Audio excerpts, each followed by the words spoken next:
சற்று முன் வெளியான தகவல். ஏப்ரல் 1 முதல் புதிய திட்டம். ஓய்வூதியர்களுக்கு குறைந்தபட்சம் ரூபாய் 10,000 பென்ஷன்.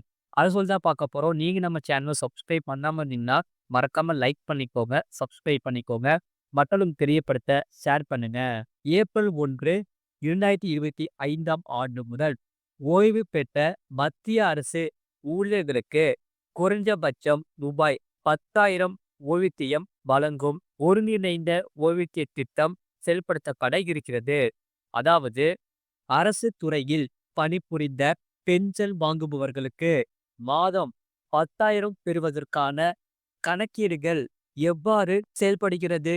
இது எப்பொழுது முதல் நடைமுறைக்கு வர உள்ளது? எந்தெந்த பென்ஷன் வாங்குபவர்கள், எந்தெந்த ஓய்வூதியதாரர்கள் இதன் மூலமாக பயன்பெற முடியும் என்பதை குறித்து தெரிந்து கொள்ளுங்கள். ஏப்ரல் 1, 2025ஆம் ஆண்டு முதல் ஓய்வு பெற்ற மத்திய அரசு ஊழியர்களுக்கு குறைந்தபட்சம் ரூபாய் 10,000 ஓய்வூதியம் வழங்கும் ஒருங்கிணைந்த ஓய்வூதிய திட்டம் செயல்படுத்தப்பட இருக்கிறது.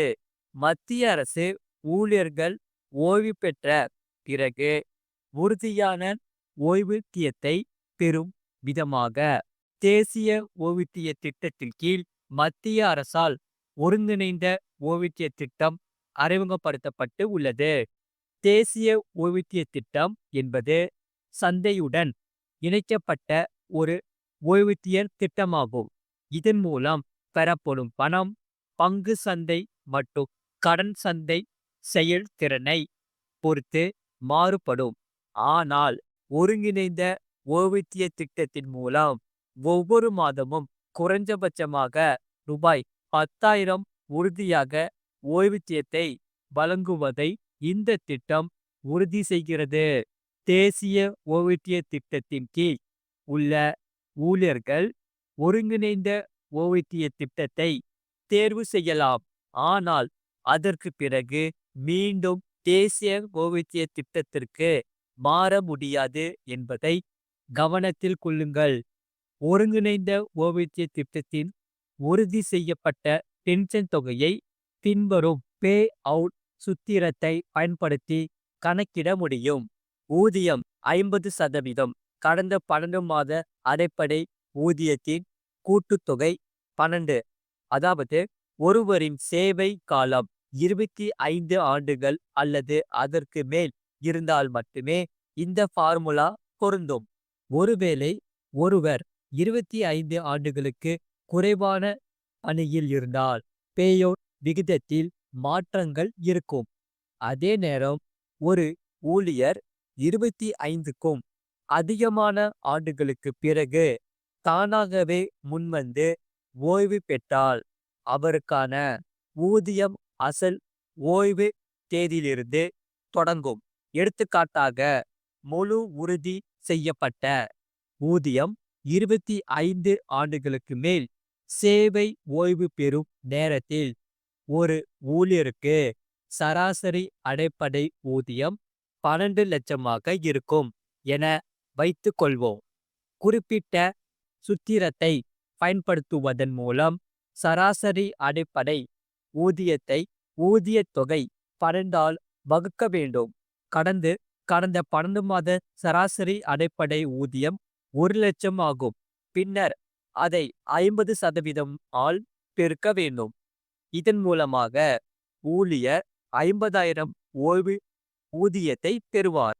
25 ஆண்டுகளுக்கு குறைவான சேவை இருக்கும் பட்சத்தில் நாம் விகிதாசார காரணியை சேர்க்க வேண்டும். உதாரணமாக ஒருவர் 20 ஆண்டுகள் பணியாற்றிய பின்னர் ஓய்வு பெறுகிறார் என்று வைத்துக்கொள்வோம். அப்படி எனில் அவருக்கான விகிதாசாரம் 20/25 0.8 ஆக இருக்கும்.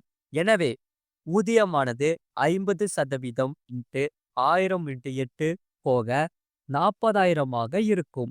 ஓய்வு பெறுவோருக்கு ஒருவர் ரூபாய் 15,000 அடிப்படை ஊதியமாக பெற்றிருந்தால் அவரின் ஓய்வூதியம் 7,500 இருக்கும்.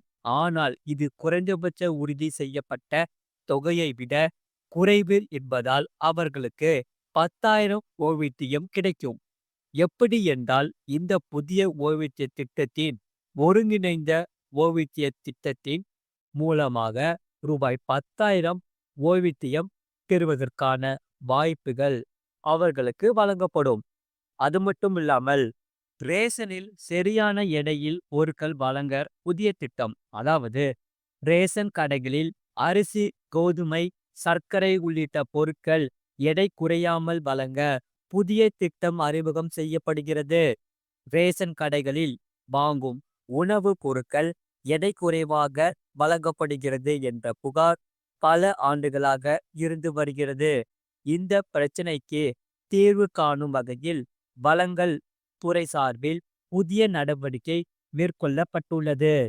ரேஷன் கடையில் எடை போடும் எலக்ட்ரானிக் தராசை பில் போடும் பிஓஎஸ் மிஷினுடன் ப்ளூடூத் மூலம் இணைத்து பில் போடும் நடைமுறை அடுத்த மாதம் 1ஆம் தேதி முதல் தமிழகம் முழுவதும் அமலுக்கு வர உள்ளது. இப்படி செய்வதால் 1 கிராம் எடை குறைவாக இருந்தாலும் பில் போட முடியாது. இதன் மூலம் கார்டுதாரர்களுக்கு ரேஷனில் சரியான எடையில் பொருட்கள் கிடைக்கும். இந்த திட்டத்தில் பல நடைமுறை சிக்கல்கள் இருப்பதாக ரேஷன் கடை ஊழியர்கள் தெரிவித்துள்ளனர். தமிழ்நாடு அரசு ரேஷன் கடை பணியாளர் சங்கத்தின் மாநில தலைவர் ராஜேந்திரன் கூறியதாவது, இதில் பல நடைமுறை சிக்கல்கள் உள்ளன. ஒரு கார்டுதாரருக்கு ஒரே பில்லில் எல்லா பொருட்களும் வழங்க முடியாது. ஒவ்வொரு எடைக்கும் ஒரு பில் போட வேண்டும்.